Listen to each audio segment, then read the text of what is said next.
bahwa Roh Kudus itu akan disebut sebagai penolong yang lain.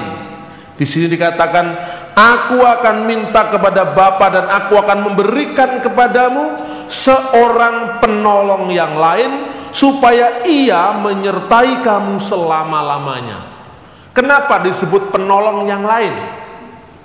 Kalau ada penolong yang lain, berarti ada sang penolong. Siapakah sang penolong itu? Nah, ini pun disalahpahami. Kalau saudara-saudara ke toko-toko buku akan mendapati bahwa yang disebut sang penolong yang lain itu bukanlah Roh Kudus, tetapi adalah seorang nabi yang datang setelah zaman Yesus.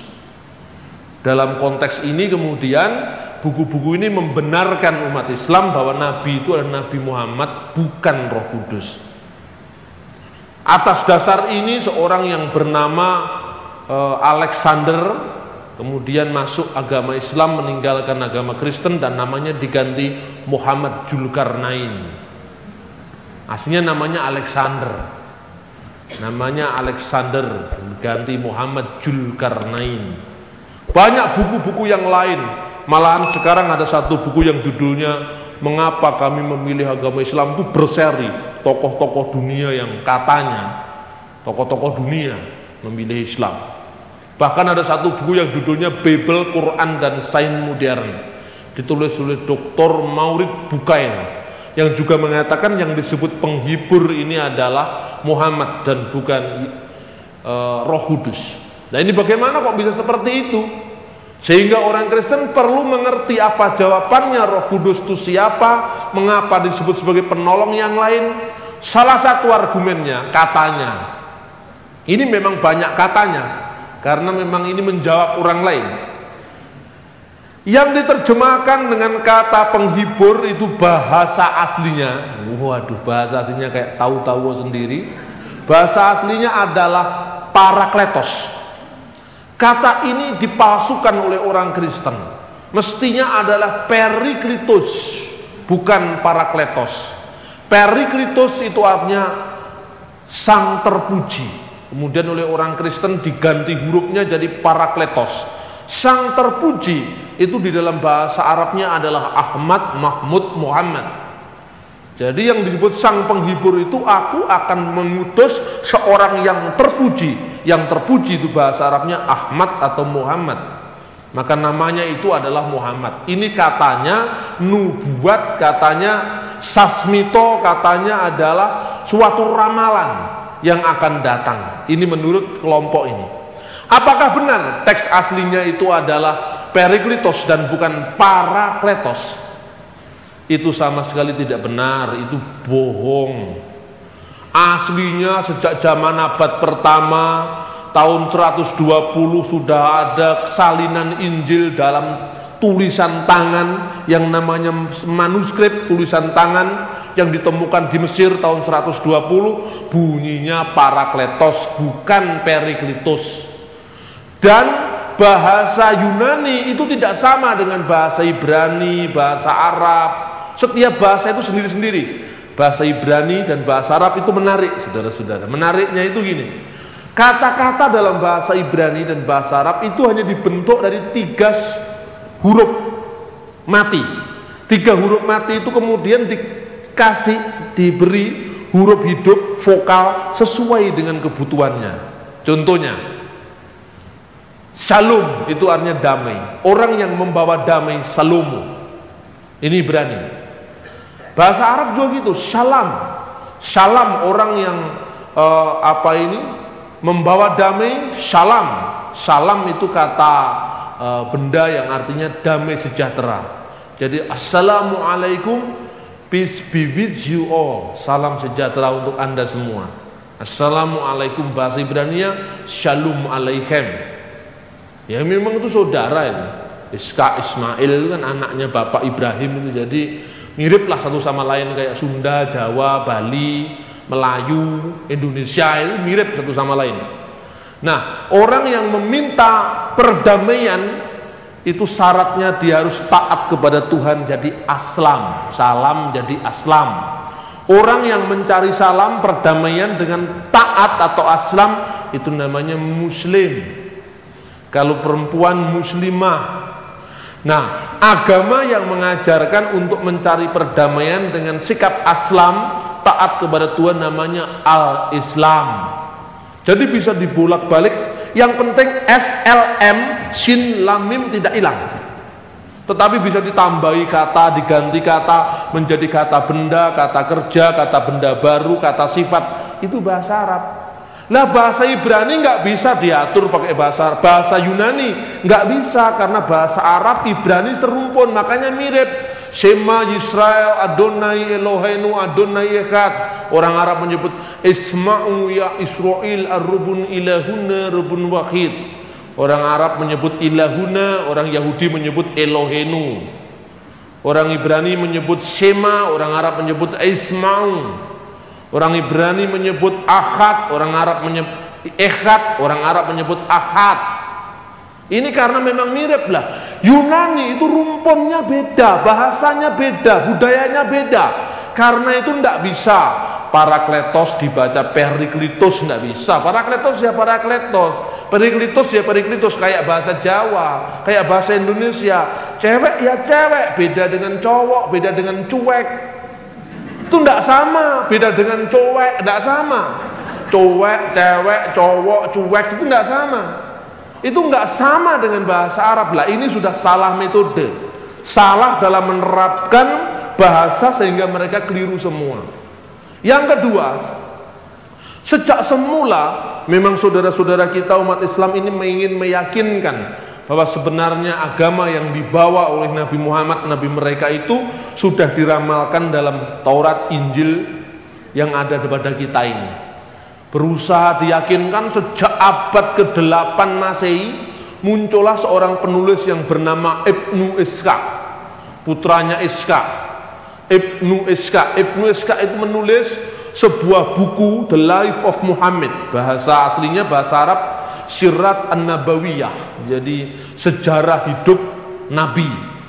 Itu kemudian dikumpulkan kembali oleh penerusnya yang bernama Ibnu Hisham. Makanya sekarang adalah disebut Sirah An-Nabawiyah li Ibn Hisham. Ini sangat terkenal, terdiri dari 4 juz. 4 juz itu bukan juz. Juz itu bagian. Jadi juz pertama, juz kedua, juz ketiga, juz keempat. Nah, di dalam juz pertama dari kitab itu saya ingin sampaikan begini. Yang disebut dengan penolong yang lain itu katanya bahasa aslinya, katanya lagi nih katanya Muhammena itu yang kemudian menjadi bahasa Arab Muhammad itu. Ini menurut abad 8 Masehi sudah ada ini. Nah, ini makanya perlu saya sampaikan di sini karena orang Kristen pasti tidak tahu ini. Kalau cari abad 8, cari yang lama-lama, yang baru-baru aja lah gitu. Tapi nyatanya banyak orang yang kemudian meninggalkan imannya gara-gara tidak bisa menjawab. Muhammad itu Muhammad katanya. Jadi persis itu. Saya teliti, saya carikan data sampai di Yordan sana, di Amman sana. Saya menemukan satu bukunya dalam bahasa Arab langsung. Kemudian saya cari manuskrip-manuskrip yang dirujuk oleh Ibnu Ishaq itu siapa, ketemulah sudah. Ternyata saudara-saudara, kata Munhamena itu tidak menunjuk Muhammad, tidak. Munhamena itu asalnya dari kata Menahem. Menahem itu artinya pembela, penghibur, penolong. Makanya ada Menahem Begin. Orang Israel namanya Menahem, itu artinya penolong. Jadi Menahem itu penolong. Bahasa Ibrani Menahem itu kalau jadi bahasa Aram, bahasa yang dipakai Tuhan Yesus namanya bahasa Aram, biasanya ditambah A di depannya. Misalnya Mesiah jadi Mesiha, Menahem, Menahemna. Menahemna itu kemudian oleh si Ibnu Ishaq ini diartikan Muhammad. Jadi hanya mirip kata-katanya tapi artinya sama sekali beda. Kata-katanya memang mirip tapi tidak berkaitan. Inilah yang di Jawa dinamakan Darmo Gandul. Otak atik matuk. Jadi sekedar matuk otak atik mirip-mirip. Nah, saya katakan, ini pernah saya sampaikan kepada salah seorang dari muridnya Kiai siapa ini, yang di Surabaya ini, yang nelpon saya ke rumah. namanya adalah Kiai Abdullah Wasian. Nah, dia nelpon ke saya, apa benar itu munahemna? Karena dikatakan ini Pak Bambang katanya paham sekali bahasa Timur Tengah. Ya, paham sekali ya enggak, tapi mungkin ya lebih paham dari Anda gitu. Bagaimana Pak kata itu? Katanya itu Muhammad. Oh, itu kalau di sini namanya Darmo Gandul. Darmo Gandul itu diotak-atik, asal memper, asal mirip satu sama lain. Katanya ya ini membuktikan. Kok bisa begitu? Dia kaget. Nah, Darmo Gandul itu dilarang oleh pemerintah Soeharto dulu. Ada buku polemik yang anti-Islam ditulis oleh orang Jawa yang namanya Anonim. Katanya ditulis oleh Ki Kalam Wadi, namanya Anonim. Judulnya adalah Serat Darmo Gandul. Satunya lagi Suluk Gatoloco. Dua buku ini kemudian dilarang oleh Kejaksaan Agung. Ya mestinya kalau saksi Yehova diperbolehkan, buku ini juga diperbolehkan hadir lagi. Nah, di dalam Darmo Gandul itu dikatakan apa yang dinamakan mukamat Rasulullah. Ini saya sekedar mengutip untuk membuktikan bahwa ta'atik matuk itu salah. Muhammad itu namanya seorang nabinya umat Islam yang artinya namanya terpuji. Rasulullah itu Rasul, utusan. Rasulullah utusan Allah. Itu menurut bahasa yang benar. Karena Darmo Gandul tidak ngerti bahasa Arab, ngertinya bahasa Jawa, dialek Kediri. Karena kemungkinan penulisnya itu tinggal di Kediri tahun 1830-an, zamannya perang Diponegoro. Itu ditulis itu. Dia mengatakan yang disebut Muhammad itu artinya makam. Nah, kan mirip makam dengan mukamat. Orang Jawa kan nggak bisa ngomong Muhammad, mukamat. Nabi mukamat. Itu orang Jawa kan. Mukamat itu makam. Rasulullah itu rasa sing salah. Lah ini. Lah kalau begini apa benar? Kan salah. Jadi nggak bisa mirip-mirip, dimirip-miripkan kemudian dikatakan, wah itu bukan Roh Kudus, tapi itu adalah penghibur itu Muhammad. Nggak bisa. Kan marah juga kalau umat Islam dikatakan mukamat itu adanya makami rasa sing salah. Nah, kemudian banyak orang yang mengamuk, termasuk Zainuddin MZ ngamuk, buku ini kemudian dilarang. Sampai sekarang tidak boleh beredar, tapi saya punya. Untuk apa saya punya? Untuk koleksi saja. Ini koleksi yang salah-salah itu gini. Darmo Gandul itu salah, Gatoloco itu salah. Kenapa dia salah? Dia salah paham, dia kurang pinter, dia kurang cerdas. Orang yang menyebut bahwa Injil Yohanes tidak meramalkan Roh Kudus, tapi meramalkan seorang nabi, ya itu juga salah. Kenapa salah? Karena salah paham, kurang cerdas dan sebagainya. Ini juga terjadi di mana-mana. Dan kita harus adil, harus fair, bahwa sebenarnya yang dia maksud itu sebetulnya ingin membuktikan suatu keluhuran, membuktikan suatu kebenaran. Tapi kebenaran tidak bisa berdiri sendiri jikalau dia tidak menghargai objektivitas atau penemuan-penemuan sejarah.